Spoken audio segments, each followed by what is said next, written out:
मार्च 2023 में पारंपरिक चिकित्सा पर पहला SCO B2B सम्मेलन एक्सपो कहाँ आयोजित किया गया? गुवाहाटी, पुणे, अहमदाबाद या फिर कोची में? तो यह आयोजित किया गया है गुवाहाटी में। ऑप्शन नंबर ए करेक्ट है, यानी कि असम में। हाल ही में किस देश की अदालत ने नोबेल शांति पुरस्कार विजेता एवं मानवाधिकार कार्यकर्ता एलेस बलियास्की को 10 साल कैद की सजा सुनाई है? पोलैंड, बेलारूस, लिथुआनिया या फिर लातविया ने? किसने सुनाई है?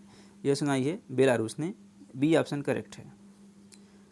आज़ादी के बाद पहली बार किस राज्य में स्थित ताली निर्वाचन क्षेत्र को सड़क मार्ग से जोड़ा गया है? अरुणाचल प्रदेश, त्रिपुरा, मिजोरम या फिर असम को?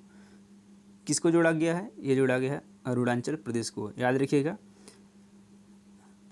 ताली निर्वाचन क्षेत्र को सड़क मार्ग से जोड़ा गया है, अरुणाचल प्रदेश को। अगला क्वेश्चन लेते हैं।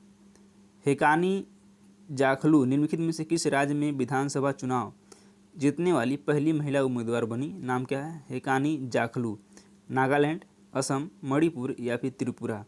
तो कहाँ की हैं ये नागालैंड की हैं। ऑप्शन नंबर ए करेक्ट है। NTPC ने किस राज्य में उत्तरी Karanpura super critical thermal plant में भारत का पहला एयर कूल्ड कंडेंसर स्थापित किया है? झारखंड, बिहार, छत्तीसगढ़ या फिर उड़ीसा में? कहाँ पे किया है? यह किया है झारखंड में। निम्नलिखित में से किसने तटस्थ उद्दरण प्रणाली अपनाने की घोषणा की है? सुप्रीम कोर्ट, नीति आयोग, चुनाव आयोग या फिर मानवाधिकार आयोग ने? किसने घोषणा किया है? यह किया है सुप्रीम कोर्ट ने। किसको? तटस्थ उद्दरण प्रणाली अपनाने की घोषणा की है सुप्रीम कोर्ट ने। एशिया की सबसे लंबी साइकिल रेस डैश से कन्याकुमारी तक हरी झंडी दिखाकर रवाना किया है, यानी कि कहाँ से कहाँ तक? कहाँ से कन्याकुमारी, यानी कानपुर, शिमला, चंडीगढ़ या फिर श्रीनगर? तो कहाँ से कहाँ तक किया गया है? यह किया गया है श्रीनगर से कन्याकुमारी तक। ऑप्शन नंबर डी करेक्ट है। राष्ट्रीय युवा सांसद महोत्सव 2023 के संबंध में कौन सा कथन सत्य है? क्या है? राष्ट्रीय युवा सांसद महोत्सव, इसका थीम एक बेहतर भविष्य के लिए विचार, विश्व के लिए भारत था। लोकसभा अध्यक्ष श्री ओम बिरला ने नई दिल्ली स्थित संसद के केंद्रीय कक्ष में राष्ट्रीय युवा संसद महोत्सव के चौथे संस्करण के समापन समारोह को संबोधित किया। केवल एक सही है, केवल दो सही है, एक और दो दोनों सही है या फिर इनमें से कोई नहीं? तो इनमें से क्या सही है? एक और दो दोनों क्या है? सही है। अगला क्वेश्चन लेते हैं। भारत ने 27 फरवरी 2023 को बिम्स्टेक ऊर्जा केंद्र BEC के गवर्निंग बोर्ड की पहली बैठक की मेजबानी की। कहाँ पे? भोपाल, बेंगलुरु, इंदौर या फिर सूरत में? तो कहाँ पे किया है? यह किया है बेंगलुरु में। भारत की राष्ट्रपति श्रीमती द्रौपदी मुर्मू ने 7वें अंतर्राष्ट्रीय धम्म सम्मेलन का उद्घाटन कहाँ किया? लखनऊ, भोपाल, गांधीनगर या फिर बोधगया में? कहाँ किया है? यह किया है भोपाल में। ऑप्शन नंबर बी करेक्ट है। तो आज के सेशन को यहीं तक रखते हैं और हम लोग कल इसके आगे कंटिन्यू करेंगे। और इसी तरह से आप वीडियो को देखते रहें, वॉच करते रहें, और अभी तक आपने सब्सक्राइब नहीं किया सब्सक्राइब कर लीजिए। तो चलिए फिर मिलते हैं, तब तक के लिए नमस्कार, जय हिंद। में किस राज्य सरकार ने देश का पहला मदर मिल्क बैंक स्थापित करने की घोषणा की? गुजरात, पंजाब, उत्तर प्रदेश या फिर उत्तराखंड ने? तो क्या पहला मिल्क बैंक यानी कि मदर मिल्क बैंक स्थापित करने की घोषणा किस राज्य ने किया है? तो यह किया है उत्तराखंड ने। डी ऑप्शन करेक्ट है। सुप्रीम कोर्ट की 5 सदस्यीय संवैधानिक बेंच के ऐतिहासिक फैसले के अनुसार मुख्य चुनाव आयुक्त और चुनाव आयुक्तों की नियुक्ति पैनल में कौन कौन शामिल होंगे? प्रधानमंत्री, लोकसभा के नेता प्रतिपक्ष, सुप्रीम कोर्ट के मुख्य न्यायाधीश या फिर उपयुक्त सभी? तो इसमें शामिल कौन कौन से होंगे?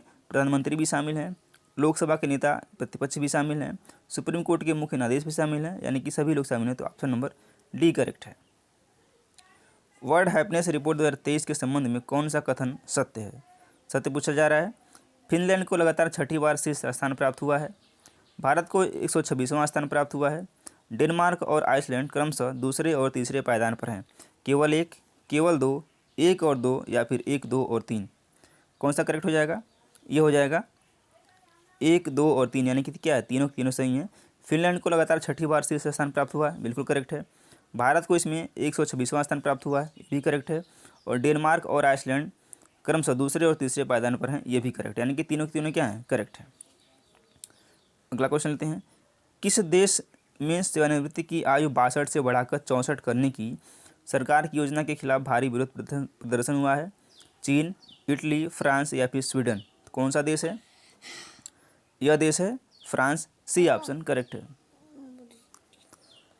अगला क्वेश्चन लेते हैं, निम्नलिखित में से किस महिला हॉकी खिलाड़ी के नाम से उत्तर प्रदेश के रायबरेली में हॉकी स्टेडियम बनाया गया है? सविता पूनिया, रानी रामपाल, वंदना कटारिया या फिर निक्की प्रधान? किसके नाम पर बनाया गया है? यह बनाया गया है रानी रामपाल के नाम पर। Option number B will be correct. किस देश ने विश्व की पहली पूरी तरह से काम करने वाली सैंड बैटरी स्थापित की है जो एक ही बार में महीनों भर की हरित ऊर्जा का भंडारण करने में सक्षम है? डेनमार्क, स्वीडन, फिनलैंड या फिर नॉर्वे? कौन सा है? तो यह है फिनलैंड। सी ऑप्शन करेक्ट है। प्रधानमंत्री नरेंद्र मोदी ने डैश में ग्लोबल मिलेट्स श्री अन्न सम्मेलन का उद्घाटन किया। इस अवसर पर उन्होंने अंतर्राष्ट्रीय मिलेट्स वर्ष IYM 2023 पर एक डाक टिकट और सिक्का भी जारी किया। रायपुर में, भोपाल में, नई दिल्ली में या फिर देहरादून में? यह क्या है? नई दिल्ली में। सी ऑप्शन करेक्ट है। मार्च 2023 में जारी विश्व वायु गुणवत्ता रिपोर्ट 2022 के संबंध में कौन सा कथन सत्य है? ये भी क्वेश्चन इंपॉर्टेंट है। भारत का सर्वाधिक प्रदूषित शहर भिवाड़ी राजस्थान है। विश्व का सर्वाधिक प्रदूषित शहर लाहौर यानी पाकिस्तान है।